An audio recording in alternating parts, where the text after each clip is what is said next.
Welcome to the Rogue Startups Podcast, where two startup founders are sharing lessons learned and pitfalls to avoid in their online businesses. And now, here's Dave and Craig.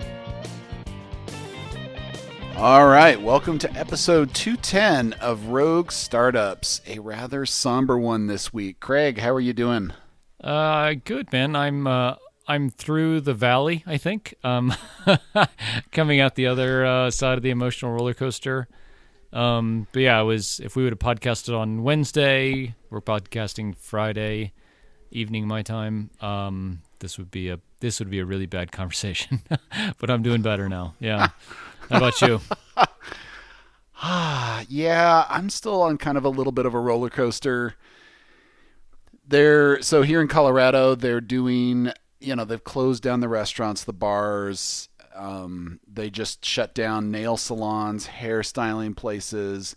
They shut down the ski resorts last week. I mean, our governor is taking it very, very seriously. And, varying people around here are taking it seriously, and some of them are not taking it seriously. And then I see things like the idiots on spring break in Florida, and I'm like, oh my God, we're all going to die. An entire generation's going to die out because of these idiots that want to go party on the beach. But I mean, we're doing okay physically. Nobody's sick in our family. Nobody's sick in our neighborhood. And, there's a little bit of a mental toll, I think, starting to be taken, but I don't think we've really hit the peak of that here yet in the U.S. So my kids are on spring break this week, and supposedly next week they go to virtual stuff at schools, and for two of them that's going to be pretty straightforward because their school already does this on snow days anyway. But the other one, it's going to be kind of an adjustment, and she's our kid that has dyslexia, and so she needs extra help for a lot of stuff. We're not really sure what that looks like and how that's going to play out. So, we've got that kind of anxiety kind of eating at us, plus the whole, we got to go to Costco and get some food, and we're running out of produce and running out of this and that. You're not the asshole buying 10 things of toilet paper, are you? God, no, but I did witness a few people doing, I didn't see anybody buying like 10, but I did see people buying up to 3, which I felt was a bit excessive. Of the big Costco size that lasts like a month, right? Yeah, exactly. I live with 4 women. I understand toilet paper is like gold, but, at the same time, I think there's a balance that can be struck there. That's crazy. And there were definitely people not striking the balance, like the ones that had 3 carts. There was the mom, the dad, and the kid all pushing their own carts. One of them was filled with paper products. One of them was filled with water bottles, and the other one was filled with everything else. And I was like, okay, that seems a little over the top. Like, that's one thing I don't get. I don't know. I'm just getting off on all kinds of tangents here.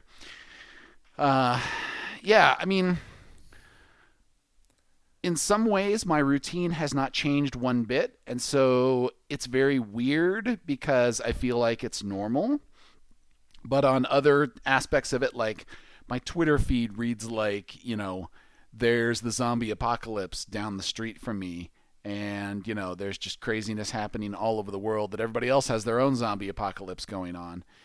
And, then there's the weird aspects in the evenings and the weekends where we're just not doing all the same activities that we used to do. So, normal has shifted. Like I just had a phone call last night, a video call with my parents, and, my mom and dad weren't taking it all that seriously at first. And now they're like, oh yeah, we're just kind of bored here in the house. And I'm like, oh, okay, well, just stay in the damn house and be bored. Sorry.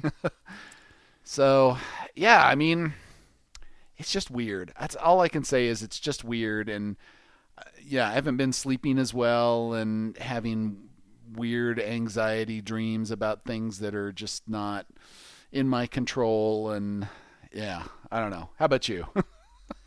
Yeah, so generally, I think just for the listeners, we're gonna probably spend about half the time bitching and complaining and wondering, and about half the time talking about business. So there is some potentially constructive stuff coming, but I think it's also healthy and kind of cathartic to acknowledge what we're all going through and share kind of our thoughts and feelings and experiences. and that's this part. So we've been in France. We've been on full lockdown all week.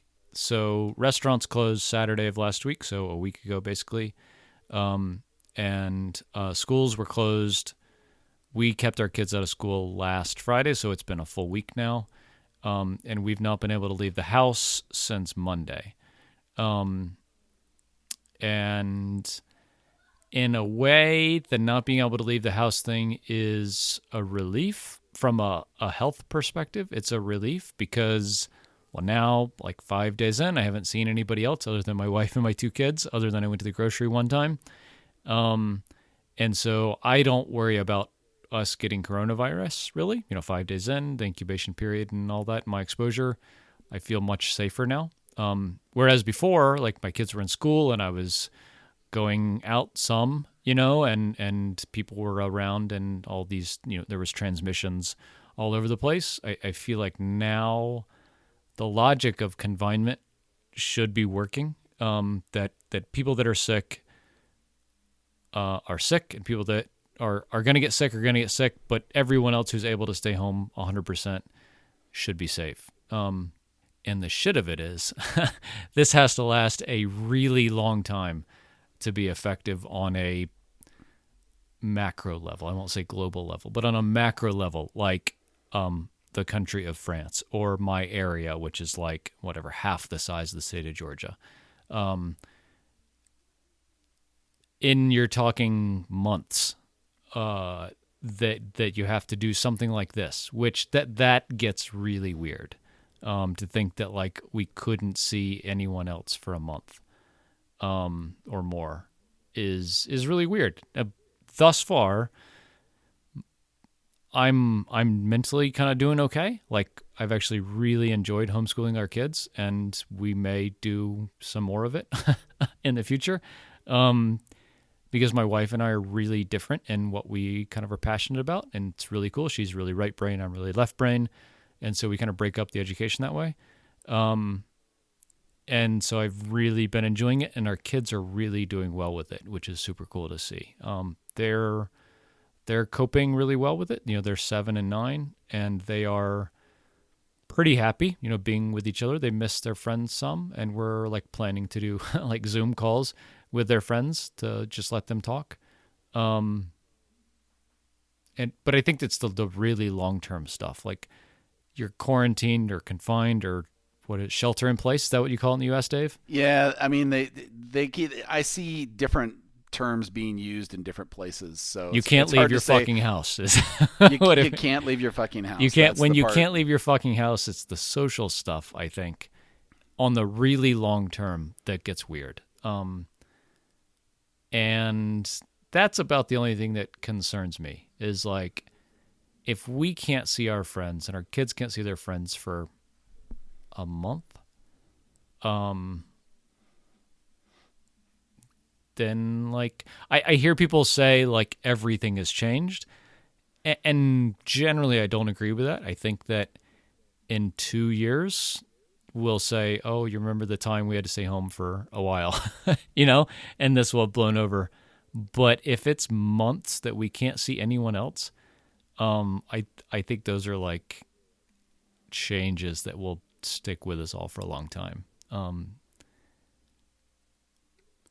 And not even to mention the business impact of that kind of limitation of people's lives, but just on a purely kind of personal and social level. That's what gets me. Right. And I mean, and I think that's a good time to sort of segue into the business impact of this, because that's something that's probably weighing on all of our minds. It certainly weighs on my mind. And I've signed up for a bunch of reports, and I've looked at various things. And one of my competitors is doing like the survey of a bunch of e-commerce merchants and finding out who's doing what and going up and going down and all kinds of stuff. And, you're getting lots of conflicting information, and you see things in the micro, and it's kind of hard to see the macro at this point. But, this is like my 4th recession that I've lived through in my life since, I'm really old. But there's always consistent things about each recession, in terms of, okay, there's the panic and then there's the fear. And there's some denial that goes on up front, and then eventually the denial turns into full fear, and then the fear lasts longer than the actual event itself. That's always been true. And, those that are paying attention can see when the fear is still around, but the opportunity is shifting and changing. And that's usually when, lots of good stuff starts happening business-wise, and then eventually you get back into the irrational exuberance again, and then the people that were watching the fear before and took advantage of the opportunities, they're the ones kind of pulling back saying, I wonder when we're going to get the next thing coming, and that kind of stuff. So, I'm seeing those cycles still play out here again, but this one is so different, right? We've never had something that's just shut down individual economies, let alone the global economy. I mean, this is grinding everything to a halt. So nobody really knows exactly what that means in terms of the impact on your business. I mean, there's lots of stuff we can speculate on, and I haven't had anybody at this point on Recapture come to me and say, yeah, dude, I'm quitting, I'm out of here, because I'm close enough to the money that if they come to me and say that, I have a pretty good argument to say, all right, look, I'm recovering this much for you. If you quit, you're going to lose that, and is that something you want to do right now?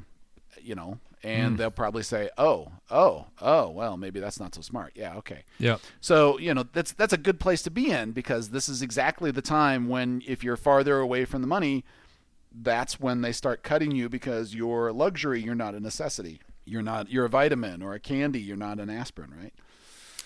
Yeah, I think the other, I mean, this is not fucking rocket science, but I think the other thing to think about as far as business impacts is maybe one that not a lot of us can change, is how virtual or brick and mortar we are.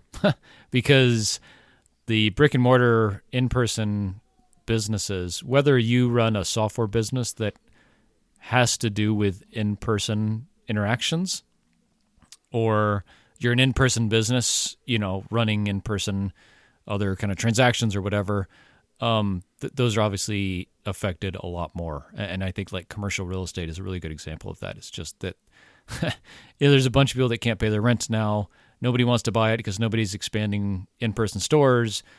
The converse of that is e-commerce should do really well, and food delivery should do really well, and telemedicine should do really well. And again, these are remote learning.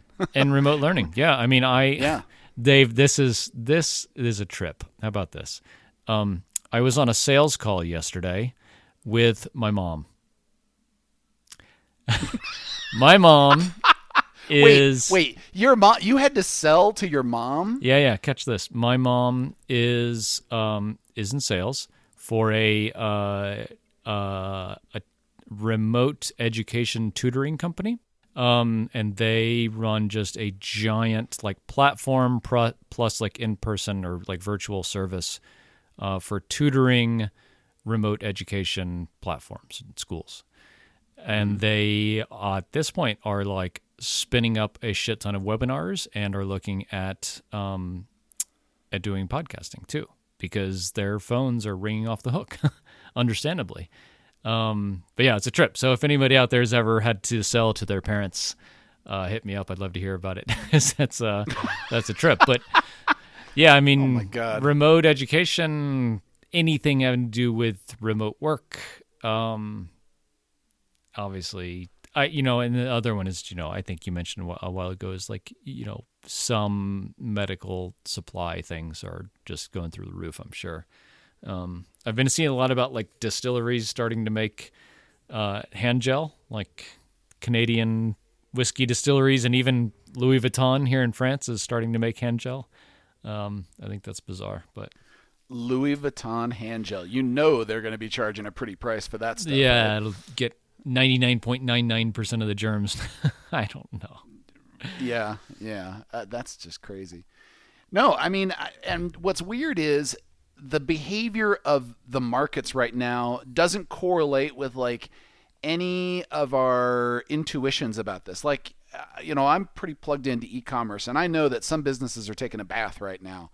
So if you're a luxury goods store or something that's a non-essential good, so you're a clothing store, or swimsuits or, stuff like that, your sales are starting to drop, or they're tanking, one of the two. But, if you're on the flip side of that, you're on something that's like a home delivery service, or you're one of the DTC brands like Dollar Shave Club, or something that has like a regular refillable, reusable kind of thing that you're getting, like Tushy. I bet that the orders for Tushy right now have gone through the roof because everybody's freaking out about the toilet paper, right? So they're talking about, the disposable wipes and all that other stuff.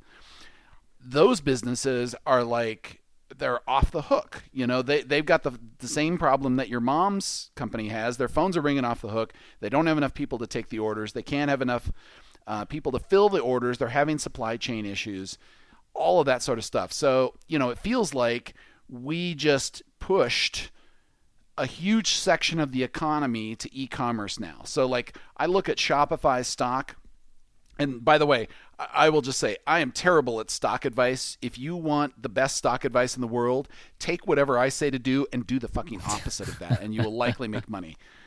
So with that said, I see Shopify stock taking a bath right now, and I'm like, okay, this doesn't make any sense to me, because now you're going to have all these new stores that are going to come online in the next 6 to 12 months.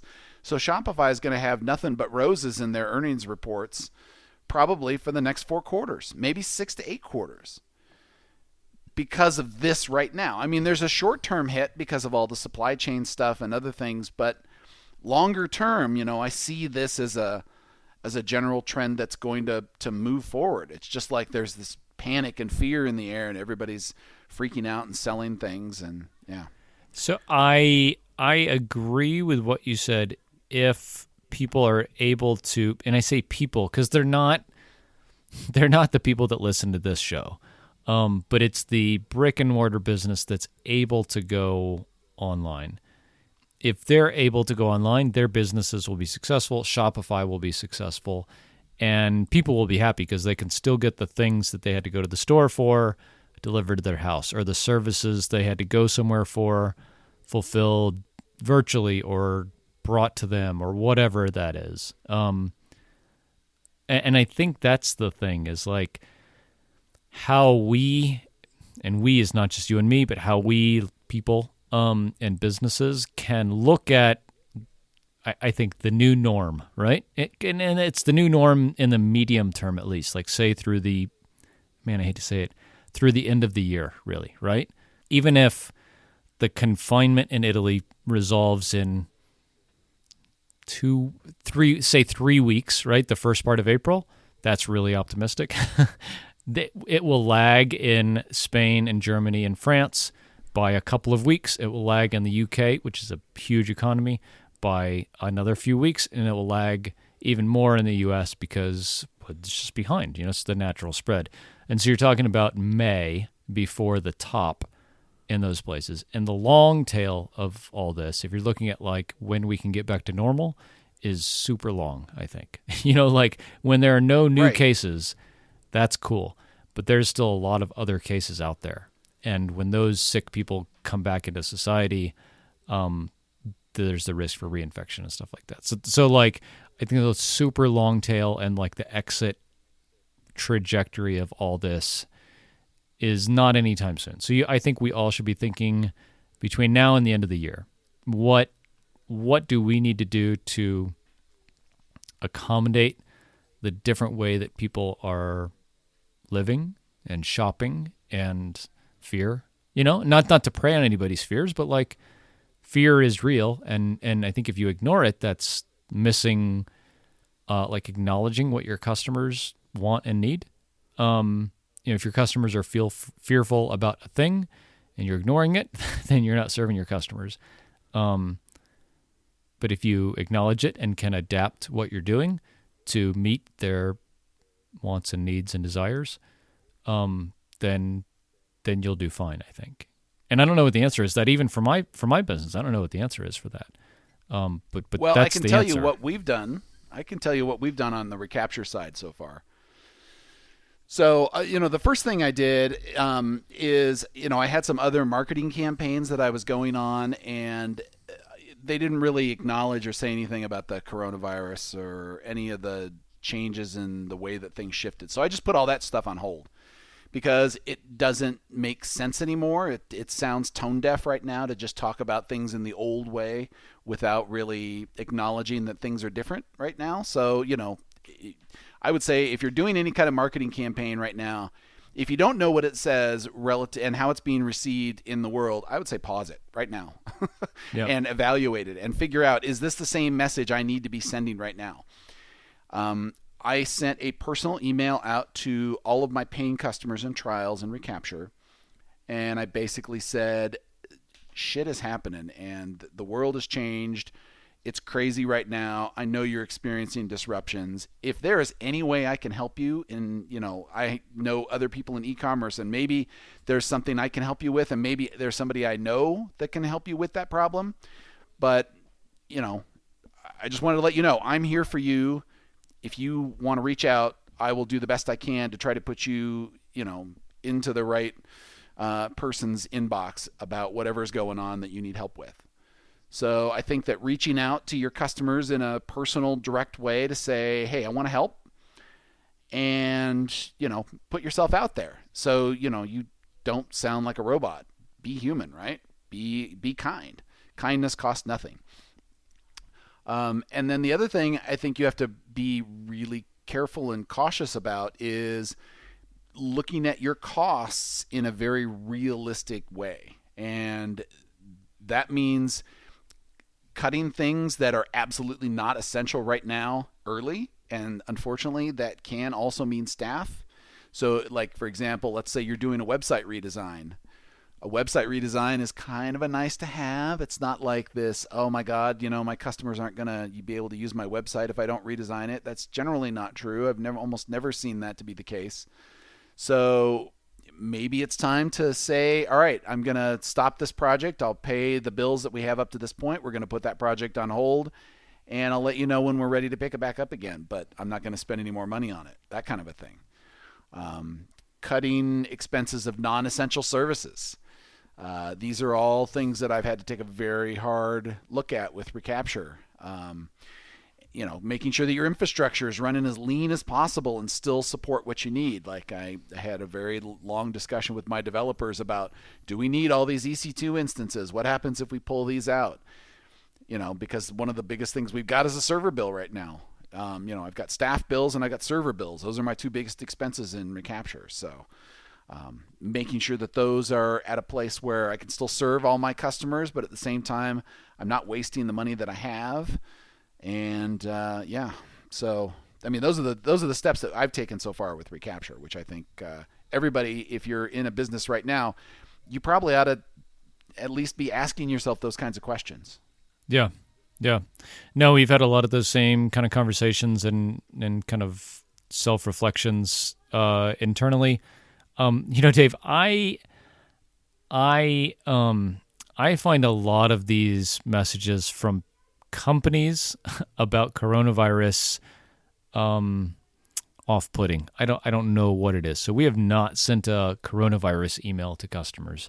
I sent one to our podcast motor list today about kind of the opposite of like, hey, in this crazy time, one, you can sit and watch Twitter and CNN, or you can think about a way to, pivot and find new ways to serve your clients and what they need, or, whether it's internal for your business or externally for your community or organization or whatever.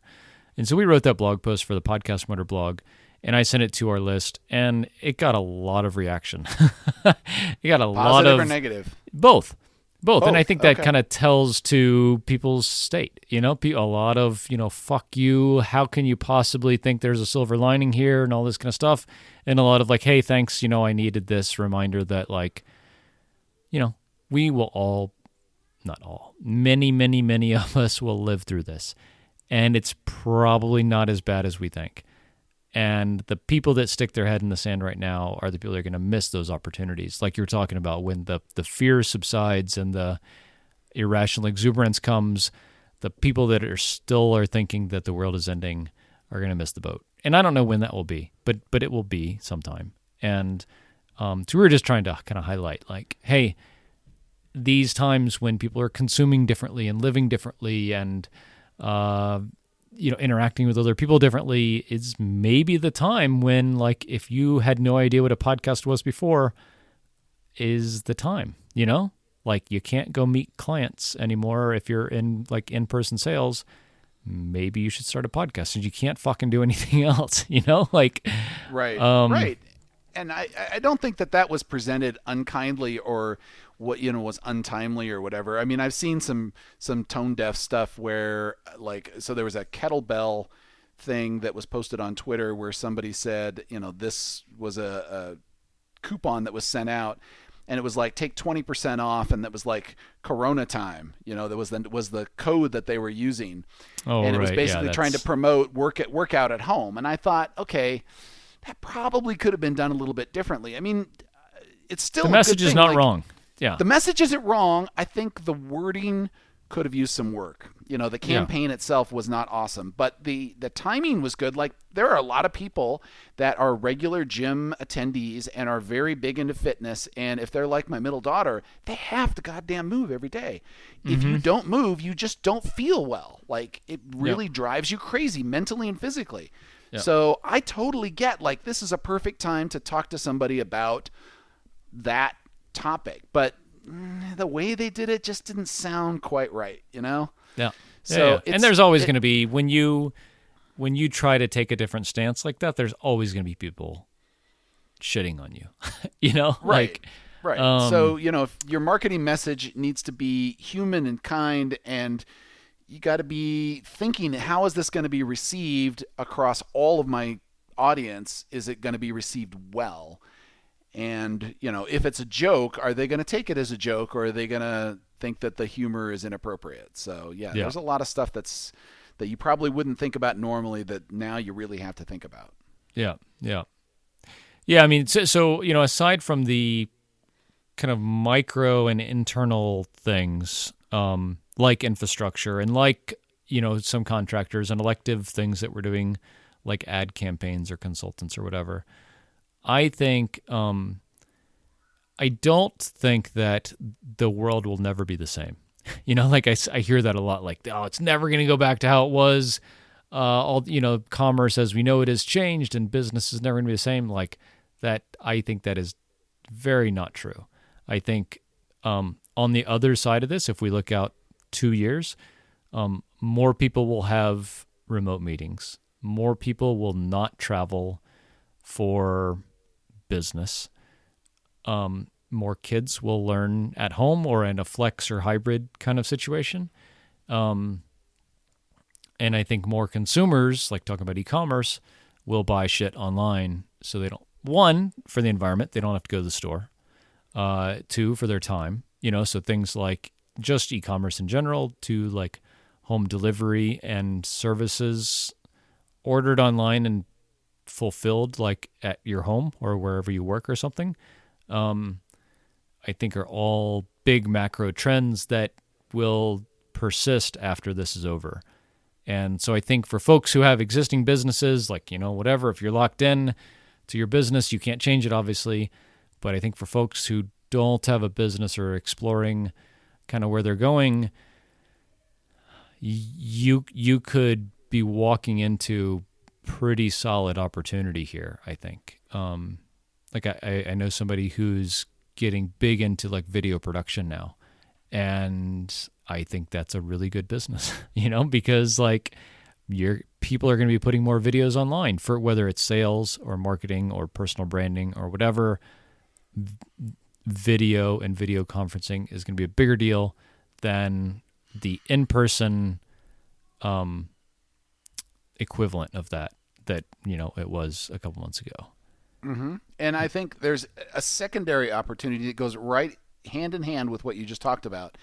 And that is, there's going to be a lot of existing solutions out there, and people are going to have opinions about those solutions. And maybe those solutions work well, and maybe those incumbents suck ass.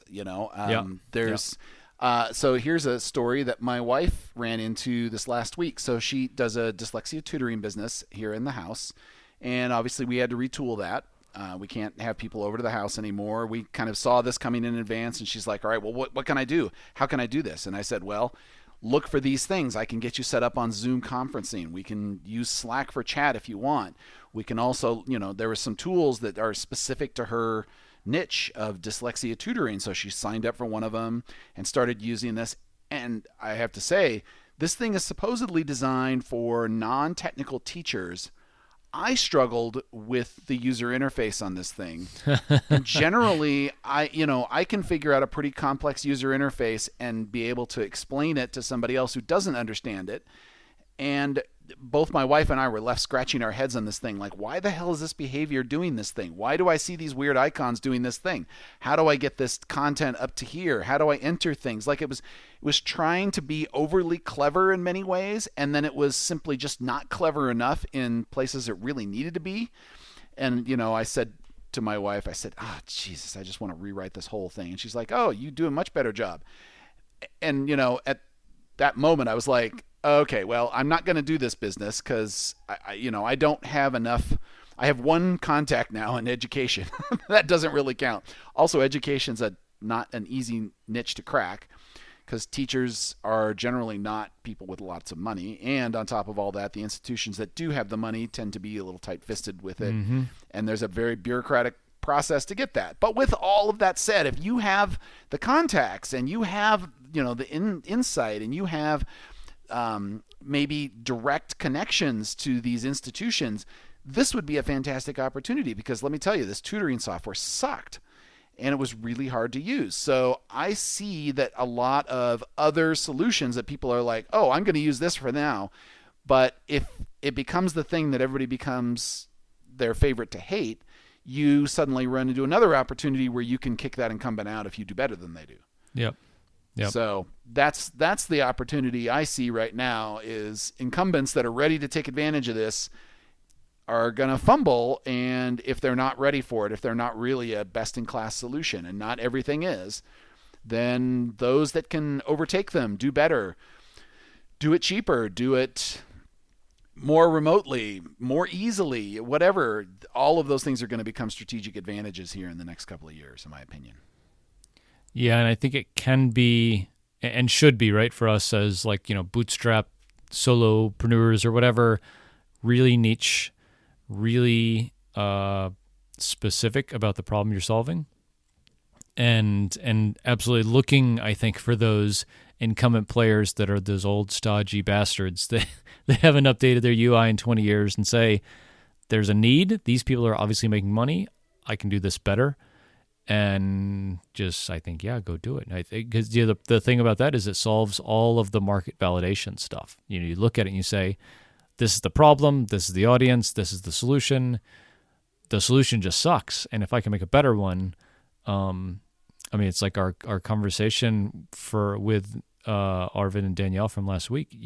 Educators love good solutions, and they are super kind of like social viral champions for your product, and I think that if you're able to tap into that user base that shares the message about your tool with other people, especially versus an incumbent kind of situation, we've been fortunate to benefit from some of that with Castos. Is I'm biased, but I think we're a much easier and better tool than a lot of other older ones out there, and just for that, I think we've had some success, and I think other people might be able to look at the same thing and say, Rob with Drip too, right?